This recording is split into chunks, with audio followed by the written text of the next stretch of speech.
नमस्कार, स्वागत है आपका अपना प्रदेश उत्तर प्रदेश में। मैं हूं सनी गंगा सागर आपके साथ में। बुलेटिन की शुरुआत करेंगे सबसे पहले पीएम मोदी से जुड़ी खबर से। प्रधानमंत्री नरेंद्र मोदी के प्रस्तावित दौरे की तैयारियों का जायजा लेने के लिए मुख्यमंत्री योगी आदित्यनाथ सोमवार की शाम वाराणसी पहुंचे। पीएम मोदी इसी महीने अपनी संसदीय क्षेत्र को अरबों की परियोजनाओं की सौगात देने जा रहे हैं। माना यह जा रहा है कि उन्हीं परियोजनाओं की समीक्षा करने के लिए और दौरे की इस पूरे दौरे को उनके फाइनल टच देने के लिए सीएम योगी काशी पहुंचे। सीएम योगी का 2 महीने से भी कम समय में वाराणसी का ये चौथा दौरा है। इससे पहले 9 और 24 मई के अलावा 18 जून को सीएम योगी वाराणसी आए थे। इस दौरान सीएम ने काशी के हृदय स्थल गोदुलिया पर बने मल्टी लेवल पार्किंग का निरीक्षण किया और बाबा विश्वनाथ के दर्शन भी किए।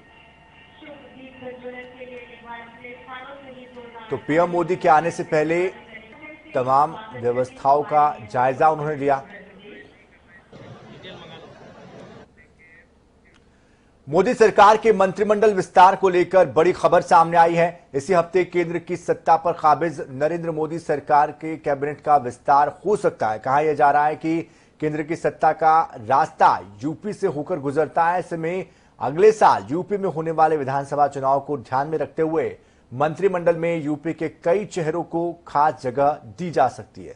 सूत्रों से जानकारी ये मिली है कि मोदी सरकार के मंत्रिमंडल विस्तार में यूपी से 3 से 4 मंत्रियों को जगह मिल सकती है। उत्तर प्रदेश और केंद्र में बीजेपी की सहयोगी अपना दल से अनुप्रिया पटेल को भी मंत्री बनाया जा सकता है। बता दें कि केंद्रीय मंत्रिमंडल में 81 सदस्य हो सकते हैं और वर्तमान में 53 मंत्री है, यानी कि 28 मंत्रियों को और जोड़ा जा सकता है।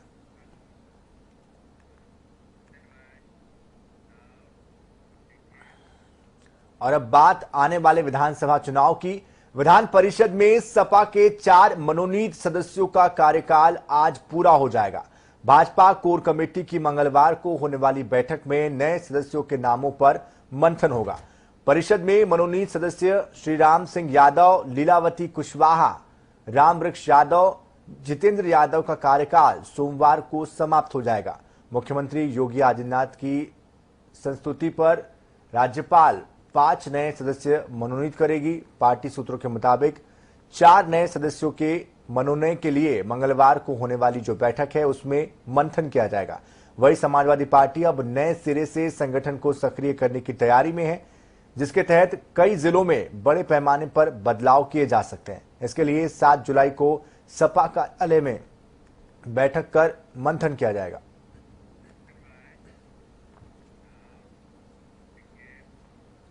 उत्तर प्रदेश राज्य निर्वाचन आयोग ने ब्लॉक प्रमुख पदों पर चुनाव कराने का कार्यक्रम जारी कर दिया है। राज्य में ब्लॉक प्रमुख के 826 पदों के लिए चुनाव 8 जुलाई से 10 जुलाई के बीच होगा। ब्लॉक प्रमुख चुनाव के लिए 8 जुलाई को नामांकन किया जाएगा। उसी दिन नामांकन पत्रों की समीक्षा होगी। नाम वापसी 9 जुलाई को होगी। 10 जुलाई को सुबह 11 बजे से 3 बजे तक वोटिंग और फिर उसी दिन 3 बजे से परिणाम आने तक मतगणना होगी। प्रदेश में ब्लॉक प्रमुख के 826 पद है। राज्य में क्षेत्र पंचायत सदस्य 75,255 इसके पद है, जो कि बीडीसी सदस्य चुना जाएगा। वही ब्लॉक प्रमुख के लिए प्रत्याशी हो सकता है।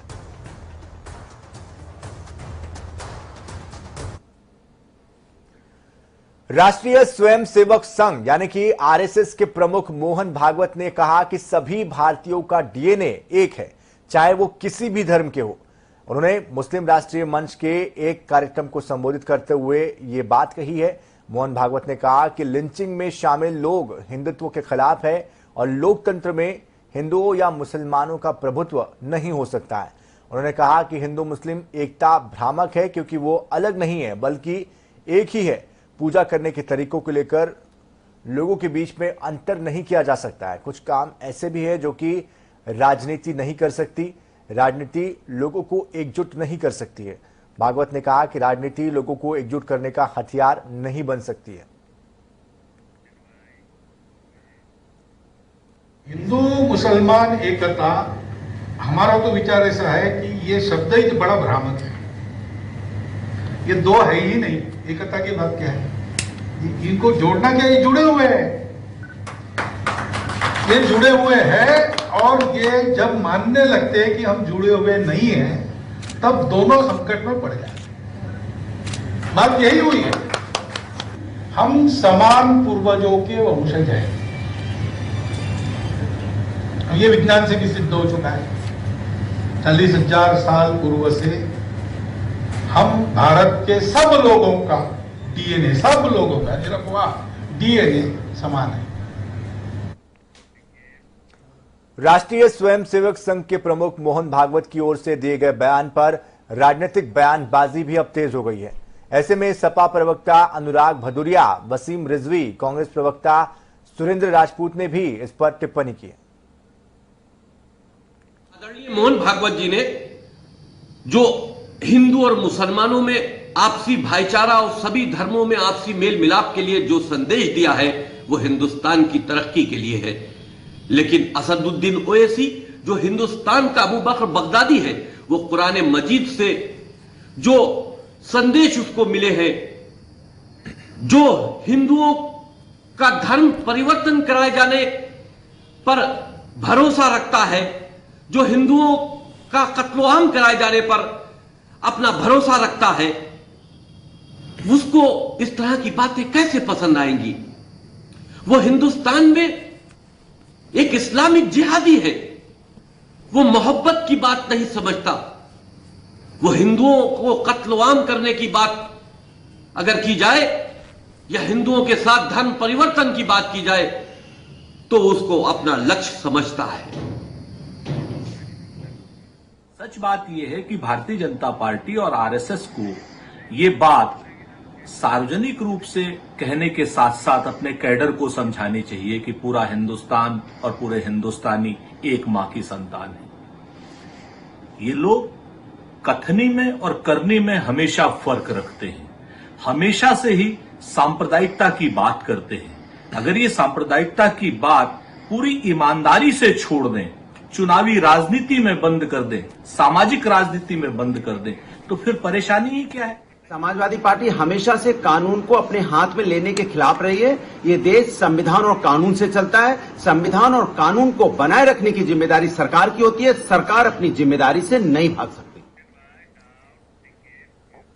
2022 में उत्तर प्रदेश विधानसभा चुनाव की राजनीति में अपनी पहचान और कद बढ़ाने के लिए सुहेल देव भारतीय समाज पार्टी के मुखिया ओम प्रकाश राजभर ने एक मोर्चा बनाया है, जिसमें छोटे छोटे दलों के अलावा असदुद्दीन ओवैसी की पार्टी भी शामिल है। कभी भारतीय जनता पार्टी के सहयोगी रहे ओम प्रकाश राजभर आज भारतीय जनता पार्टी के खिलाफ बात करने में सबसे मुखर होते हुए दिखाई दे रहे हैं। चुनाव के मद्देनजर कार्यकर्ताओं से मिलने के लिए वाराणसी आए ओम प्रकाश राजभर आज फिर अपने चित परिचित अंदाज में देखे गए और भारतीय जनता पार्टी को कई मुद्दों पर उन्होंने घेरा। वहीं उन्होंने मोहन भागवत के बयान पर कहा कि बीजेपी के जितने नेता हैं, उन्होंने अपनी बेटी और बहनों को मुसलमानों से शादी करा रखी है, तो जिसकी वजह से डीएनए सबका मिलेगा। देखिए, बनारस हमारा घर है और बनारस में आ जाने का उद्देश्य हमारा है शिवपुर विधानसभा और अजगरा, दो विधानसभाओं के कार्यकर्ता समीक्षा बैठक है।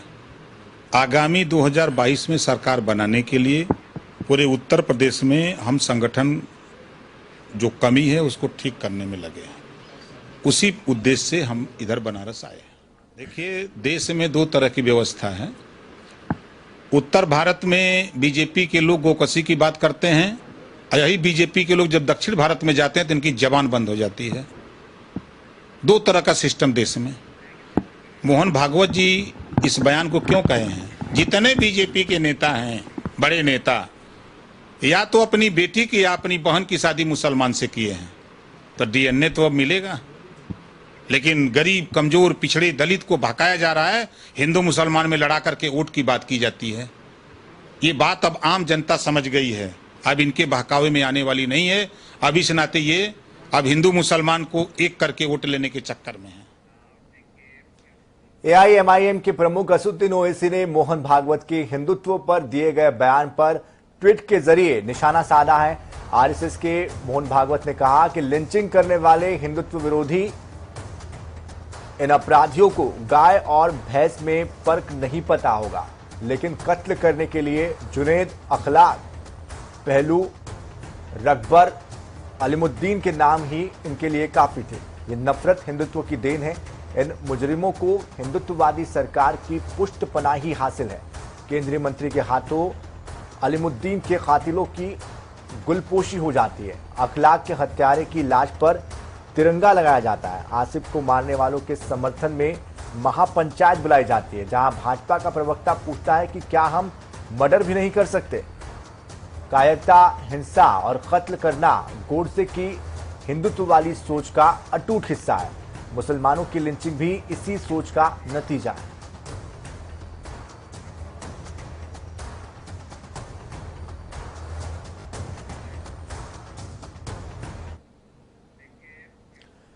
यूपी के पूर्व सीएम कल्याण सिंह की हालत नाजुक बनी हुई है। पीजीआई के क्रिटिकल केयर मेडिसिन के आईसीयू में उनका इलाज चल रहा है। उधर पीएम नरेंद्र मोदी ने कल्याण सिंह के स्वास्थ्य को लेकर चिंता जाहिर की है। पीएम मोदी ने कल्याण सिंह के बेटे राजवीर को फोन कर उनका हालचाल जाना है। पीएम मोदी ने मुख्यमंत्री योगी आदित्यनाथ को भी कॉल किया और उन्हें बेहतर इलाज उपलब्ध कराने के लिए उन्होंने कहा है। वहीं इसके पहले मुख्यमंत्री योगी आदित्यनाथ और रक्षा मंत्री राजनाथ सिंह ने कल्याण सिंह की सेहत का हाल जानने के लिए लोहिया संस्थान पहुंचकर उनका हाल जाना। कल्याण सिंह की सेहत ठीक नहीं लगने पर मुख्यमंत्री ने अधिकारियों को तुरंत उन्हें पीजीआई में शिफ्ट करने के लिए निर्देश दिए, जिसके बाद पूर्व मुख्यमंत्री को पीजीआई में शिफ्ट किया गया।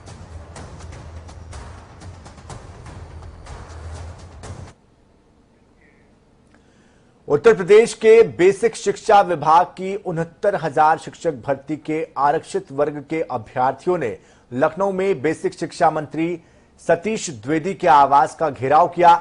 सैकड़ों की संख्या में ओबीसी और एससी वर्ग के अभ्यर्थी शिक्षा मंत्री के लखनऊ डॉलीगंज स्थित आवास पर पहुंचे। अभ्यर्थियों का यह कहना है कि जब तक उनकी मांगे पूरी नहीं होती है, वो इसी तरह से विरोध प्रदर्शन जारी रखेंगे।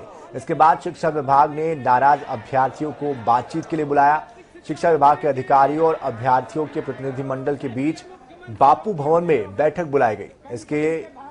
इसमें DG school education Vijay Kiran Anand, basic शिक्षा विभाग और एससीईआरटी के निदेशक डॉक्टर सर्वेंद्र विक्रम सिंह सहित कई अधिकारी मौजूद रहे। फिर ये लोग मिलना चाहते थे तो हमने आमंत्रित किया था, उनसे बात हुई है। पहली बात वो कहते हैं कि आरक्षण का अनुपालन नहीं हुआ है। इस बात को मैं स्पष्ट रूप से कहना चाहता हूं। पूरी भर्ती प्रक्रिया पूरी तरह से पारदर्शी हुई है, एनआईसी के द्वारा ऑनलाइन हुई है। हमने भी उस सूची को नहीं देखा है कि कौन भर्ती हुआ है। इस स्तर की पारदर्शिता उस भर्ती में हुई है और आरक्षण के उपबंधों का 100% अनुपालन हुआ है।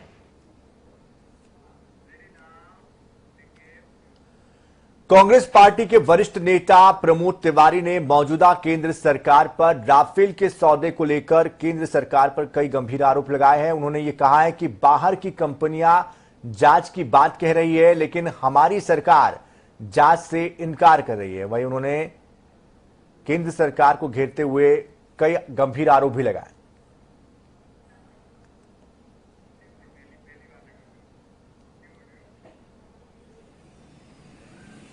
दुनिया के बाजार में आज भी $70 से थोड़ा ऊपर गया है पर बैरल कच्चा तेल, क्रूड ऑयल, और आपने यहां 105 में बेचे रहे हैं।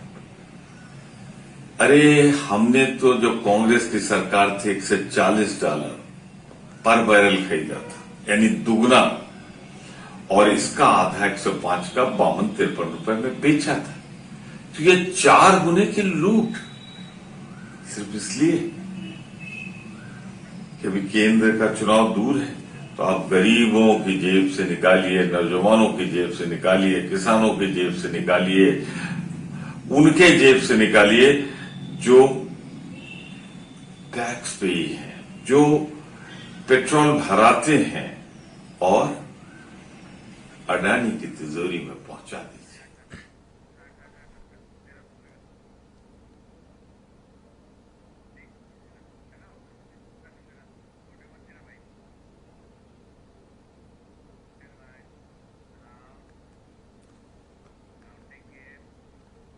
प्रधानमंत्री नरेंद्र मोदी ने सोमवार को उत्तराखंड के नए मुख्यमंत्री पुष्कर सिंह धामी से फोन पर बात की है। इस दौरान उन्होंने पुष्कर सिंह धामी को मुख्यमंत्री बनने की शुभकामनाएं दी और आगे की पारी के लिए आशीर्वाद भी दिया। ये जानकारी पुष्कर सिंह धामी ने अपने सोशल मीडिया अकाउंट पर साझा की है।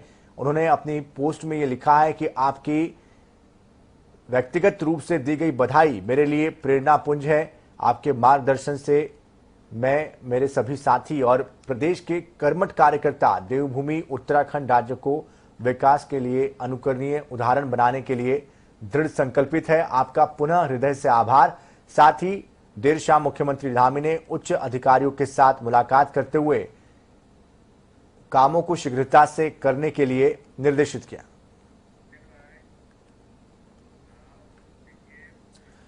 उत्तराखंड में अनलॉक प्रक्रिया के तहत सरकार ने कोविड कर्फ्यू में और ढील दे दी है। वहीं कर्फ्यू 13 जुलाई तक बढ़ा दिया गया है। यह जानकारी कैबिनेट मंत्री सुबोध उनियाल ने दी है। प्रदेश में लागू कोविड कर्फ्यू को 13 जुलाई सुबह 6 बजे तक बढ़ा दिया गया है। वहीं अब शॉपिंग मॉल 50% क्षमता के साथ खुल सकेंगे, लेकिन स्विमिंग पूल और सिनेमा हॉल खोलने पर प्रतिबंध जारी रहेगा। कोविड कर्फ्यू के बाकी नियम पहले की तरह ही रखे गए हैं, जो कि वर्तमान में लागू है। रविवार को साप्ताहिक बंदी जारी रहेगी। वहीं अब व्यापारिक संगठन अपने हिसाब से एक दिन दुकान बंद कर सकेंगे। प्रदेश में बाहर से आने वाले लोगों के लिए कोरोना नेगेटिव रिपोर्ट की अनिवार्यता जारी रहेगी।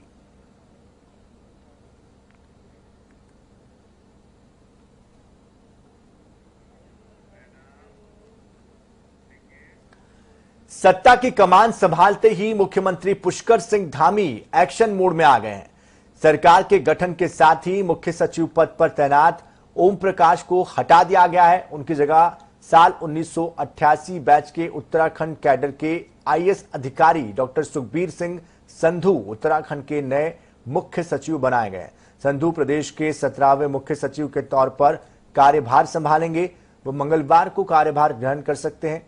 सोमवार को अपर मुख्य सचिव कार्मिक राधा रतुड़ी ने संधू के मुख्य सचिव पद पर नियुक्ति के आदेश जारी कर दिए हैं। उन्हें अविलंब तैनाती लेने के लिए कहा गया है। उधर मुख्य सचिव पद से कार्यमुक्त हुए 1987 बैच के आईएएस अधिकारी ओम प्रकाश को राजस्व परिषद का अध्यक्ष बनाया गया है।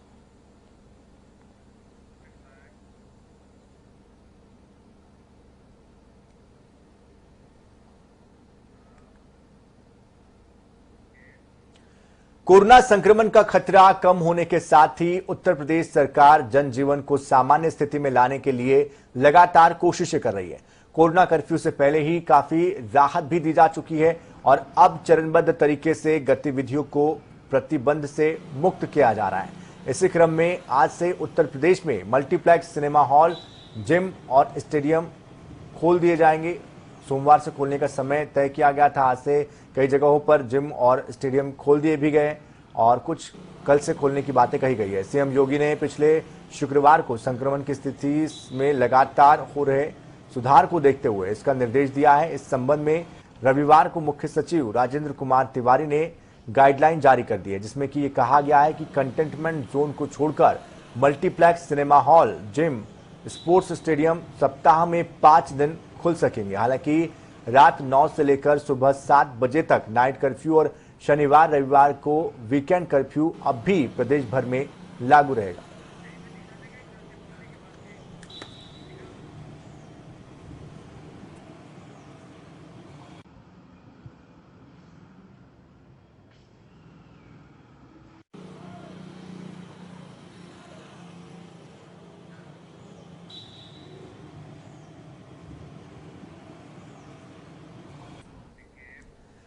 सीतापुर के हर गांव में लड़की के साथ छेड़छाड़ का मामला सामने आया है। दरअसल गांव के ही 3 लोगों ने लड़की के साथ छेड़छाड़ की, जिसके बाद पीड़िता ने शोर किया तो आरोपी यहां से उसे छोड़कर भाग निकले। वही बताया जा रहा है कि शिकायत करने पर पीड़िता के ही पिता और भाई पर केस दर्ज कर लिया गया है। पुलिस अधिकारियों का यह भी कहना है कि दोनों पक्ष एक दूसरे के घर के सामने ही रहते हैं और बीते दिनों किसी बात को लेकर दोनों में ही विवाद हुआ था। हम अपने बहनों को लेकर फूंक झाड़ करवाने शुभम के घर गए थे। फिर उन्होंने मुझसे बदतमीजी से बात की, मुझे गाली देने लगे, मेरा हाथ पकड़ के खींचने लगे, तब हम छुड़ा के भागने लगे। तब मेरी बहन बड़ी आके उन्होंने लड़े, उनको भी मारा, मुझे भी मारा, सब लोगों ने हाथ खींचा और शुभम सचिन तीनों थे, तीनों ने मारा मुझे। और फिर उन्होंने इतनी सी बात के लिए एप्लीकेशन दे दी थी और उनकी सुनवाई हो गई। उनके विधायक पैसों का जो था और मेरे उधर से कुछ भी नहीं था, तो मेरी एप्लीकेशन दी है थाने में? हाँ, हमने दी है। क्या कार्रवाई हुई कुछ अभी तक? नहीं, मेरी कुछ सुनवाई नहीं है। तो इसी के साथ इस बुलेटिन में फिलहाल इतना ही।